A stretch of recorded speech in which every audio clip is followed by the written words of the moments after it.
All right, folks, this is our last principle of naturopathic medicine, the sixth principle of prevention. So this is the culmination of all of the previous principles of naturopathic medicine, and really the goal is to prevent any further disease and have everybody be happy and healthy. So if we're going back and looking at all of our previous principles, we're preventing harm and negative reactions by using the lowest dose and creating a trusting and inclusive healing space. We're creating an environment that is natural and sustainable for you and for your health needs and for our planet.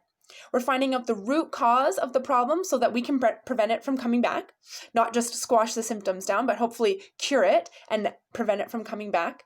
And we are educating all of our patients to understand what, why, and how they can take care of their health the best for them. So clinically, this side includes our preventative lab testing. We do this a ton in conventional medicine as well. So things like looking at our blood sugar and our PAPs and our colonoscopies. And anytime that we're improving our health in any way, we are helping to prevent further disease. So even if we get a diagnosis and we get treated for that condition, that is going to prevent that condition from getting worse, which is awesome.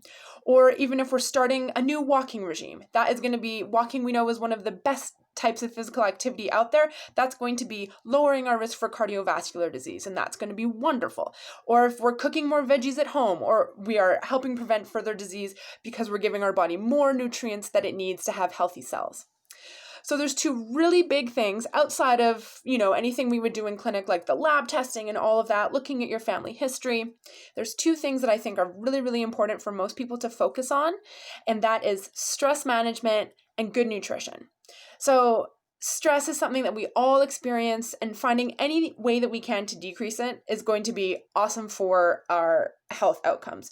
We're seeing this more and more in the study that people who undergo chronic stress have higher incidences of chronic disease, and everybody in our world experiences stress. So if we can decrease that, hopefully everyone will do a little bit better.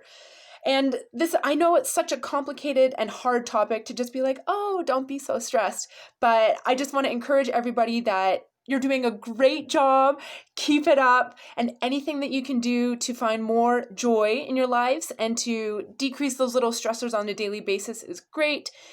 Whether it's things like yoga and meditation, or physical activity, or reading a book and having a nice calming tea, or laughing with your loved ones, I hope that everybody can find little ways to decrease their stress throughout the day, and that will help us give a bit of a happier and healthier life. And then nutrition. So let food be thy medicine is the old saying. Hippocrates or Plato, or one of those old Greek guys said it. And here's my 2-second nutrition summary, is that half of your plate should be fruits and vegetables. The Canada Food Guide is a really great resource for nutrition. The new Canada Food Guide was based off of research to prevent the most common chronic diseases in Canadians. So that includes heart disease, cancer, and diabetes were 3 of the biggest ones. I did a whole half-an-hour talk on this on my Facebook page. You can check that out.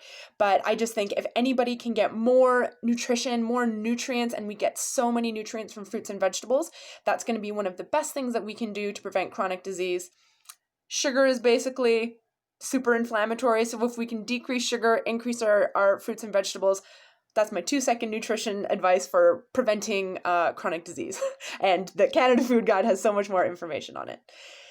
So these are the 6 principles of naturopathic medicine. I hope everybody enjoyed learning about them and hearing what they mean to me and how I implement them into my practice every single day. So thanks for tuning in.